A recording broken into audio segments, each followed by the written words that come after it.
A woman is sitting in a quiet Atlanta restaurant on an ordinary Tuesday afternoon, and she has been waiting 40 minutes for her three grown sons to walk through the door. Her name is Amara Achebe. She is 51 years old. She is wearing the navy blouse her mother sewed for her the year she became a citizen, because today felt like a day that asked for something witnessed. She ordered a pot of jasmine tea 28 minutes ago and has not yet touched it. The pot has gone cold once already. The waiter, who is kind and Ghanaian and recognizes a certain quality of waiting when he sees it, replaced it without being asked. Amara folded her napkin into a small, exact triangle when she sat down. She has refolded it 4 times. Each time, the crease is sharper. Each time, her hands are steadier than the time before. She is not nervous. She has been past nervous for 10 years. 10 years ago, the man she married told their 3 sons, 15, 12, and 9, that their mother was the reason joy had drained out of their house. He said it gently. He said it over weeks. He said it the way a surgeon explains a diagnosis to a child, as if there were no other possible reading of the scan. He did not mention the woman he had been seeing for 2 years. He did not mention the bank account. He did not mention that the consultancy he was about to be celebrated for had been built, in its first 18 months, on money that had come from Amara's father's funeral envelope and her own savings. Money that had been moved without her full understanding into an account she would not see again. The boys, who were children, did what children do. They believed the parent who stayed loudest in the room. And one by one, over years, over family dinners, over Christmas mornings that grew thinner, they pulled themselves away from her. Not all at once, in small, surgical refusals. A phone call not returned, a wedding seating chart she found out about on Instagram, a Father's Day post that referenced the man who held our family together and tagged only him. Before we walk the rest of this with her, tell me in the comments which country you're listening from tonight. Lagos, Seoul, Atlanta, Houston, Manchester, Nairobi, wherever your evening is folding itself around your shoulders right now. And if you've never sat with a K-Love Afro-Korean story before, stay. Subscribe, leave a like, ring the bell. Some stories you don't watch, you keep them. This one will ask you to keep it. I am asking you gently to stay until the door opens, because the door is going to open. That much I can tell you. What I cannot tell you yet is who walks through it. The waiter passes again and pretends not to look at her.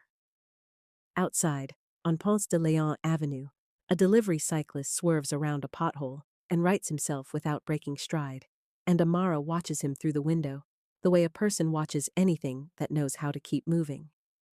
She has been that cyclist. She has been the pothole too, in someone else's telling. For 10 years, in her sons' mouths, she was the pothole. 3 weeks ago, she called her eldest. She read him a list of numbers. She did not raise her voice. She did not cry. She said one sentence at the end of the call that she has been rehearsing, in her sleep, in her kitchen, in the shower, for 8 years. I wanted you to know the true version. What you do with it is yours. Then she hung up. Then she waited. Now she is here, in a restaurant where the tea is jasmine and the napkin has been folded 4 times, and somewhere across this city, 3 men who were once her boys are deciding what kind of men they are going to be. The restaurant is called Oka, a small Afro-Korean fusion place tucked between a dry cleaner and a closed bookstore on Ponce. Amara chose it because the owner, a woman named Folake Ojo, was one of her first 3 catering clients and never forgot. The walls are the color of cooled clay. There is a single orchid on every table. Jazz plays low, Esperanza Spalding, then someone Amara doesn't recognize, then silence for 3 minutes before the next song. 42 minutes now. She thinks, not for the first time, about leaving. She thinks about it the way a person thinks about jumping from a height, abstractly, almost academically, the thought present, but not commanding. She will not leave. She has decided. She will sit here until the restaurant closes if she has to, because if she leaves, she will have written the ending herself, and she has spent 10 years refusing to write endings that were given to her. The bell on the door rings. A young couple, not them. She unfolds the napkin. She refolds it. Crease, crease, crease. The waiter, whose name is Kwame, comes by with water. Ma, you want me to put the kitchen on standby for 4? Or standby for 4, she says. Please. He nods. He does not ask the question in his face. She is grateful. Hold this image. Amara at the table, the orchid, the cold then warm then cold tea, the napkin, the door. And let me pull you backward. Because to understand what it costs her to sit here, to understand why the door opening matters more than almost anything that has ever happened to her, you have to know what was taken. Not the money. The money came back, eventually, in a manner of speaking. What was taken was harder than money. What was taken was the sound of her sons calling her Uma. 23 years ago, Amara Achebe was a 30-year-old food scientist working for a flavor laboratory in Decatur, and Ryu Seo Jin was a 32-year-old consultant who walked into her uncle's restaurant on a Thursday and ordered jollof rice he could not pronounce. He asked her in the patient, slightly amused way of a man who had decided something before the conversation began, if she would teach him the right way to say the word. She did. He came back the next Thursday, and the Thursday after. He was charming, the way some men are charming, not loudly, but with precision. He remembered things. He remembered that her mother had died the previous spring. He remembered the name of her cousin's baby. He remembered, 3 months in, that she had once mentioned wanting to build a small catering business of her own someday, and he said, with that particular Seo Jin certainty, "We will build it, together, after mine, after mine." She did not hear the order of the words at the time. She heard together. They married in a small ceremony in her uncle's backyard, with her father weeping into a handkerchief he had ironed himself, and Seo Jin's mother flying in from Busan and learning, over the course of a single weekend, how to bow at the depth a Yoruba elder expected, and how to eat egusi with her hands without flinching. It was, by every measure, a good beginning. Her father, who was a careful man, took her aside the night before the wedding and said, "In Igbo, Nwa M, watch how he treats the people who can do nothing for him." She remembered the line. She did not, at 29, understand how to apply it. 8 months after the wedding, her father died. He left her $92,000 and a paid-off house in southwest Atlanta.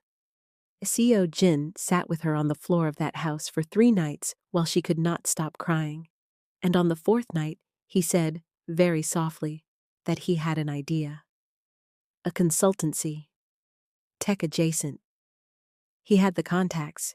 He just needed runway. 18 months, maybe 24. The house would still be hers. The money would come back. They were a team. She signed what he asked her to sign. She did not read it carefully. She was 29, and her father had just died, and her husband was holding her hand and saying together. The house was refinanced. The $92,000 became operating capital. The account that held it was, by a clerical arrangement Seo Jin explained quickly and never explained again, in his name alone. 18 months became 4 years. 4 years became 8. The consultancy thrived. Ji-hoon was born. Min-jun was born. Tai-sung was born. Amara stopped going to the flavor laboratory because someone had to drive to the pediatrician and the parent-teacher conference, and the taekwondo tournament, and the Saturday Korean school in Duluth, where her sons learned to write their grandmother's name. She did all of it. She did it with the particular efficiency of a woman who had been raised to believe that holding a family together was not a sacrifice, but a vocation. She also, in stolen evenings, built a small catering operation out of her own kitchen. 3 clients, then 6, then 12. She never asked Seo-jin for help. She wanted one thing in the world that was hers. He found out about it the year the consultancy was first profiled in a business magazine, and he laughed fondly at a dinner party in front of 6 people and said, "My wife has a little hobby. She feeds the neighborhood." The room laughed with him. Amara laughed too, because the alternative was a fight in front of strangers, and she had not yet learned that some fights are worth having in front of strangers. She remembers now the exact tilt of his head when he said little hobby. She remembers it the way some women remember the moment a man first lied to them in a way they recognized as a lie. She refolds the napkin. It has been 46 minutes. The leaving was not loud. Seo-jin was never loud. He was a man who had built a career on the management of rooms, and he managed his own departure the way he managed a client presentation, with slides, with framing, with a controlled narrative. He told her on a Sunday in October. The boys were 15, 12, and 9. He told her in the kitchen while she was cubing yam for an asaro she was testing for a new client. He said he had been unhappy for a long time. He said she had become someone who held people back. He said he had met someone, Hana, an attorney, very accomplished, very kind, and that he was not going to pretend anymore. He said this in the voice of a man who believed he was being brave. She put the knife down. She did not cry. She said one thing. "When did you start telling the boys I was the reason?" He looked at her. For a half-second, she saw it. The flicker of the thing under the thing. The small panic of a man whose script had assumed a different question. Then he recovered. He said, "I have not told the boys anything that wasn't true." She knew then. She knew the way a woman knows when a house has been emptied while she was at the store. Over the next 2 years, she watched it surface in her sons in real time. Ji-hoon, the oldest, stopped meeting her eyes at custody exchanges. He developed a clipped, administrative way of speaking to her that he must have practiced, because no 15-year-old arrives at that tone on his own. Min-jun began correcting her in public. Small corrections, the kind a man performs to demonstrate his own competence. Actually, it's pronounced actually, the article said. Actually. Always, actually. Always in front of someone. Tae-sung, who was 9, cried in his room for the better part of a year, and then one day stopped, which was the worst of the 3, because she did not know what he had replaced the crying with. She tried, in the beginning, to correct the record. She sat Ji-hoon down once, when he was 16, and tried to explain that the story he had been given about her was incomplete. He looked at her with the practiced patience of a young man who had decided, in advance, that his mother was a person whose grievances were exhausting. He said, "I don't want to do this. Appa doesn't talk about you this way. You shouldn't talk about him this way either." She stopped trying after that, not because she believed she was wrong, because she understood, suddenly and completely, that her sons had been recruited into a story in which her defense of herself was itself proof of the accusation. The more she explained, the more she fit the shape of the woman Seo-jin had described. So she went quiet. She went quiet for 8 years. She kept cooking.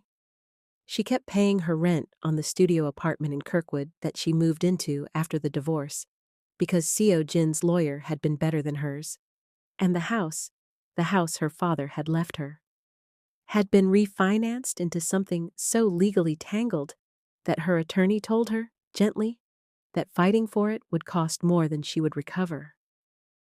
She let it go. She let a lot of things go. She built the catering business into something real. 40 clients, then 60. She hired Folake. She hired a Senegalese woman named Aminata who could fold a samosa in 3 seconds flat. She paid her staff what she had never been paid. On Sundays, she cooked alone in her kitchen and listened to Said and did not answer the phone. At her cousin's wedding, the year Ji-hoon turned 23, in front of the entire extended family, in front of aunties from Lagos and uncles from Seoul, Ji-hoon raised a glass to his father and said his father had been the spine of our family for as long as I can remember. Then he turned to Amara and said, with a smile she recognized because Seo-jin used to wear it, "Uma, you always needed to be the victim, didn't you? It's okay. We forgive you for it." The room laughed lightly, the way rooms do when they have not understood that something violent has just been said in a language of softness. Amara did not cry. She set down her glass. She walked slowly to the bathroom. She locked the door. She sat on the tile floor in her good dress, and she pressed her forehead to her knees, and she did not make a sound for 11 minutes. Then she got up. She washed her face. She walked back into the reception. She danced once with her cousin's husband because the music was a song her father had loved. She left at a reasonable hour. She drove herself home. That was the moment, she will tell you now, that she stopped expecting her sons to come back to her on their own. That was the moment the waiting became something different. Not hope, something quieter. A door left unlocked, in case. 2 years later, and here the timeline matters, so hold it. Seo-jin's consultancy was acquired by a larger firm out of Singapore. The deal was valued, the magazine said, at $31 million. Seo-jin was photographed shaking hands with the acquiring CEO on a rooftop in Midtown. He wore a charcoal suit. He looked, in the photograph, like a man who had never lost anything. Hana Park Ryu, his second wife, was a corporate attorney with her own practice. She was, by every account, formidable. She did not work on the acquisition herself. There were conflict of interest rules. But she read the disclosure documents the night they came home from the printer. The way some women read their husbands' emails. Not because she suspected, but because she had learned, in her own life, that a woman who does not read carefully is a woman who pays for it later. She found it on page 63, a footnote, a reference to founding capital, source, private transfer, August 2003, account ending 4471. She knew that account. She had seen it once, in a tax filing Seo-jin asked her to glance at the year they married. She had asked him then, mildly, whose account it had been originally. He had said, "An old family arrangement. It's been mine for years." She did the math. August 2003 was 8 months after his first marriage. She remembered dimly that his first wife's father had died around that time. Seo-jin had mentioned it once, in a sentence about how grief had made his ex difficult. She remembered the word difficult. She had not, at the time, asked what difficult meant. She also remembered something else. 3 years earlier, at a women's professional gathering in Buckhead, a Ghanaian caterer had set up a small tasting station near the bar. Hana had complimented the suya. The caterer had smiled and said her name was Folake, and that her boss was the most generous woman she had ever worked for. "Her name is Amara," Folake had said. Her ex-husband used to tell people she was, what is the word? A difficult woman. But the difficult woman pays my rent and my mother's hospital bill, so I no longer believe what men say about the women they have left. Hana had remembered the line. She remembered it now, sitting in her home office at 1 a.m, holding a footnote. She did not confront Seo-jin. She is not that kind of woman, and this is not that kind of story.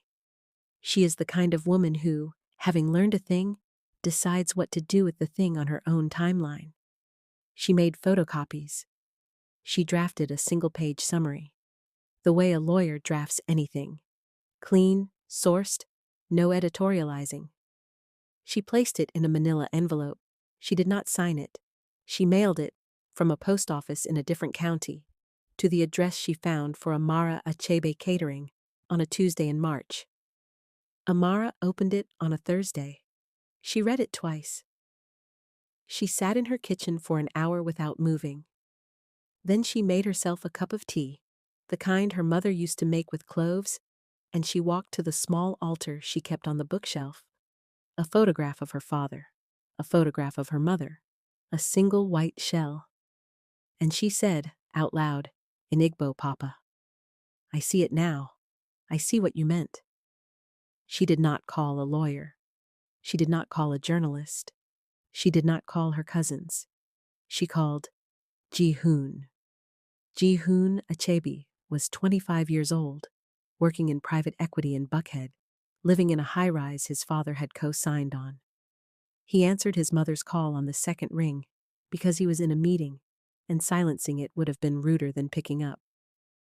He stepped into the hallway. He said, "Uma, I have about 3 minutes. What's going on? Is everyone okay?" Amara said, "Everyone is okay. I need you to listen to some numbers." There was a pause. "Uma, 3 minutes is enough," she said. "Please listen." She read him the numbers. $92,000. August 2003. Account 4471.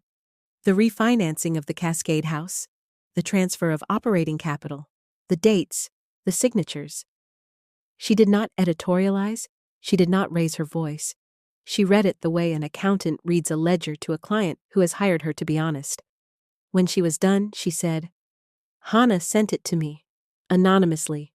I don't know if you know her well enough to know why. But she sent it. The records are with my attorney now. I am not going to do anything public. I am not going to ask you for anything. I just wanted you to know the true version. What you do with it is yours." Then she said one more thing, because she had earned one more thing. "Ji-hoon, I held the napkin under the table at your cousin's wedding for 40 minutes after you spoke. I want you to know that I did. I want you to carry that with the numbers." She hung up. Ji-hoon stood in the hallway for a long time. The meeting went on without him.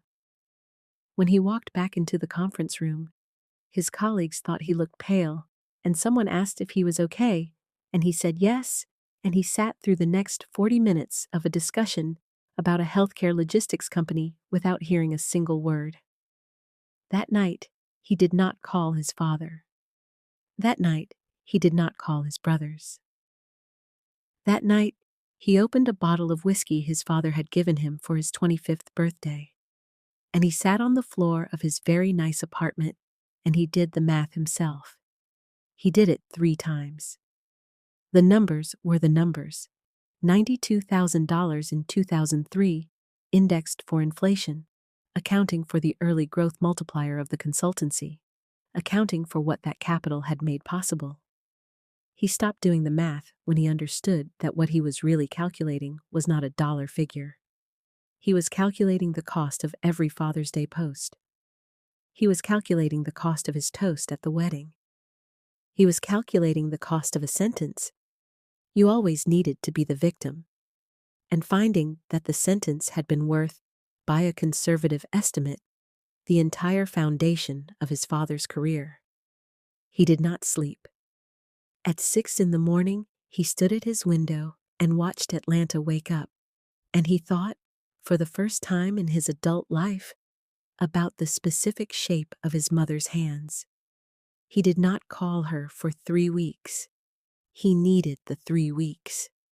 He needed them to walk through every memory he had of her and re-examine each one, not to confirm the new story, but to undo the old one.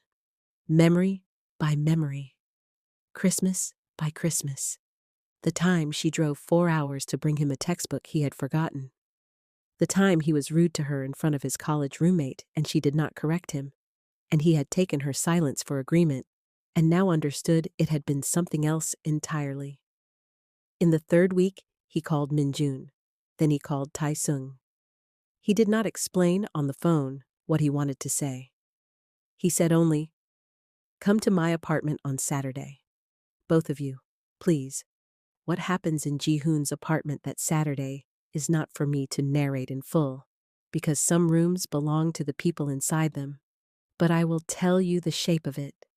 Min-jun arrives first. He is 22, a graduate student at Emory, the brother who had perfected the actually. He comes in expecting a sports conversation, perhaps a money conversation, perhaps a soft intervention about whatever Ji-hoon has decided is the family's current problem. He does not expect his older brother to be sitting at the kitchen island with a stack of photocopied documents and a face he has never seen on him before. Tae-sung arrives 10 minutes later. He is 19, a sophomore at Morehouse, the brother who stopped crying at 10 and replaced it with a watchfulness no one had ever named. He sees the documents. He sees Ji-hoon's face. He sits down without taking off his jacket. Ji-hoon says, "I need to tell you both something, and then I need us to talk about what we do." He reads them the numbers, he reads them the dates, he reads them the footnote from the acquisition disclosure. He reads them, finally, the line he has been turning over in his mouth for 3 weeks. Umma's money built Appa's company, and we have spent 10 years telling her she was the problem.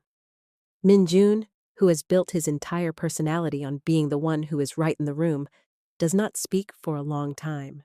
Then he says, very quietly, "I corrected her at Thanksgiving last year, in front of Hana's parents, about the recipe for tteokguk, her own recipe. I told her she was making it wrong." Tae-sung, who has spent 10 years saying as little as possible, says, "I stopped calling her Umma when I was 13. I started calling her Mom, because Appa said it was more American. I haven't called her Umma in 9 years." The three of them sit there. Ji-hoon says, "I don't know what we do." Tae-sung says, "We go see her." Min-jun says, "She's not going to want to see us." Tae-sung says, "She might not. But that's not the point. The point is whether we are the kind of men who go anyway." That sentence is from a 19-year-old boy who used to cry in his room. Hold it. Hold what it cost him to say it. They argue gently. They argue about whether they should call first. They argue about what they should say.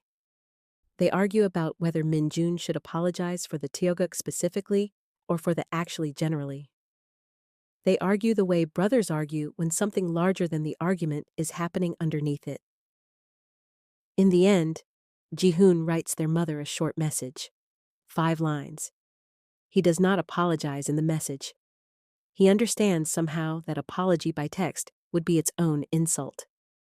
He says only, "Umma, we have read the documents. We would like to see you, the 3 of us. If you will have us, please tell us where and when." He shows the message to his brothers. They both nod. He sends it. Amara, who is in her kitchen testing a new pepper soup, sees the message. She reads it 3 times. She puts her phone down on the counter. She walks to the small altar on the bookshelf. She touches her father's photograph with 2 fingers. She says, "In Igbo, Papa, they are coming. I do not know yet what kind of men they have become, but they are coming." She picks up her phone. She types, "Okay, on Ponce. Tuesday, 2 p.m. I will be there at 1:20. She does not say, "Please come." She does not say, "I love you." She does not say, "I forgive you." She says where. She says when. The rest is theirs. Now we are back in the restaurant, and the napkin has been folded for the 5th time, and it has been 51 minutes, and Kwame is pretending to polish a wine glass that does not need polishing. The bell on the door rings. Amara does not look up immediately. She has decided, somewhere in the last 20 minutes, that she will not look up at the bell each time it rings. She will look up when she hears her name, or she will look up when she does not. Either is acceptable. Either is survivable. She has survived worse than this restaurant. She hears footsteps, 3 sets, the particular weight of 3 young men trying to walk softly in a quiet room. Tae-sung reaches her first. He is the youngest. He has always been the fastest. He stops 3 feet from her table, and his hands are at his sides, and his mouth opens and closes once, and he says nothing, because there is nothing in the language they have used with each other for 9 years that fits the size of this moment. He does not call her mom. He says, Uma. The word lands in Amara's chest like a stone dropped into a deep well. First the sound, then the long wait, then the small answering splash from somewhere she had stopped checking. She does not stand up. She does not reach for him. She has waited 10 years. She will not collapse the moment in the first second of its arrival. She looks at him. She lets him look at her. She says, Tae-sunga. Sit down. He sits. Minjun comes next. He is holding something in his hand, a small Tupperware. She recognizes the lid. It is one of hers, from the kitchen, from years ago. He sets it on the table. He says, I tried to make teokguk this morning. I used your recipe, the real one. I wanted to bring it. I know it's not. I know we're at a restaurant. I just wanted you to see that I have the recipe, that I copied it down. Years ago, I had it the whole time. He sits. Ji-hoon comes last. He is the oldest. He carries the weight of having been the loudest, the coldest, the one who said you always needed to be the victim in front of the cousins. He stops at the table. He does not sit yet. He looks at his mother. His eyes are wet, but he is not crying. He is holding it, the way men of his particular making hold things, in the muscles of his jaw. He says, Uma, I am not going to ask you to forgive me. I don't think that's mine to ask for. I wanted to be in the room with you. I wanted you to see that we came. She looks at him for a long moment. Then she says, Ji-hoona, sit. He sits. Kwame, who has been waiting for this with the patience of a man who has seen many returnings in his life, comes over with a fresh pot of jasmine tea. He places it gently. He places 4 cups. He does not say anything. He bows, very slightly, the way Folak taught him to bow, when the table is a Korean African table, and the moment is not his. Amara lifts the pot. She pours the first cup for Tae-sung. She pours the second for Min-jun. She pours the third for Ji-hoon. She pours the fourth for herself.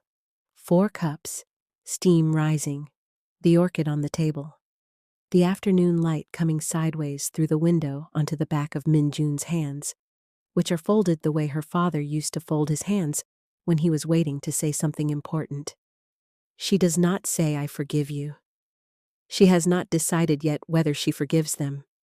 Forgiveness, she has learned, is not a gift you give on a Tuesday at 2 o'clock in a restaurant.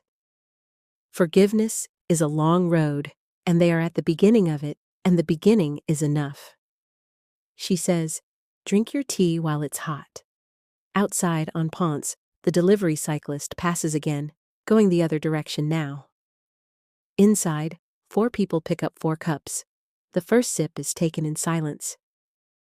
The second sip is taken in silence.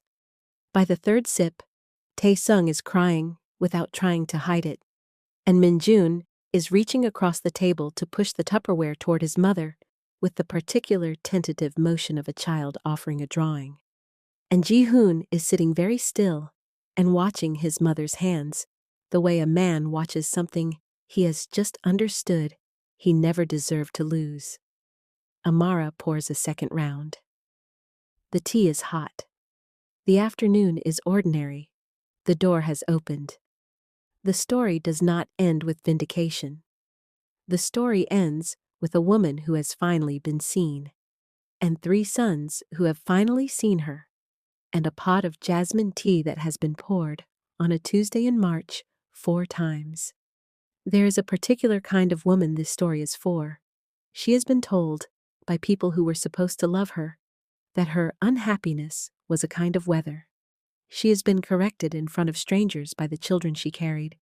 She has watched her own story be told back to her in a voice that was not hers, and she has been asked, with a smile, to nod along. She has, somewhere along the way, stopped expecting to be defended in rooms she is not in. If you are that woman, or if you have been her, or if you love her, or if you are a son or a daughter who is beginning, quietly, to wonder whether the version of your mother you inherited was the true one, I want you to know 2 things tonight. The first is that the truth does come up. Not always loudly, not always in time. Sometimes the truth arrives in a manila envelope from a woman you have never met, who has decided, on the strength of one sentence she overheard at a party 3 years ago, that she will not protect a lie for the man who married her. Sometimes the truth arrives in a footnote on page 63. Sometimes the truth arrives in your eldest son's voice on a Saturday morning, saying the word into a phone for the first time in 9 years. The second is that the truth, when it arrives, does not always look like victory. Sometimes it looks like a woman folding a napkin 4 times in a quiet restaurant and deciding to stay. Sometimes it looks like 4 cups of tea. Sometimes it looks like a son who brings a Tupperware of imperfect tiakuk because he wants you to know he kept the recipe. So, I want to ask you 2 things tonight. The first, who in your life has been waiting at a table for you to finally walk through the door? And the second, harder one, whose story about your own mother did you inherit? And have you ever, even once, asked her for her version? Tell me in the comments where you were when you heard her, and which country your evening is folding itself around right now. If this story found you tonight and stayed with you, share it with the woman in your life who needs to hear it. Your sister, your aunt, your friend, your mother, yourself. Subscribe to Kaya Love Afro-Korean. Like the video. Ring the bell. Some stories you don't watch. You keep them. Keep this one. Kaya Love Afro-Korean.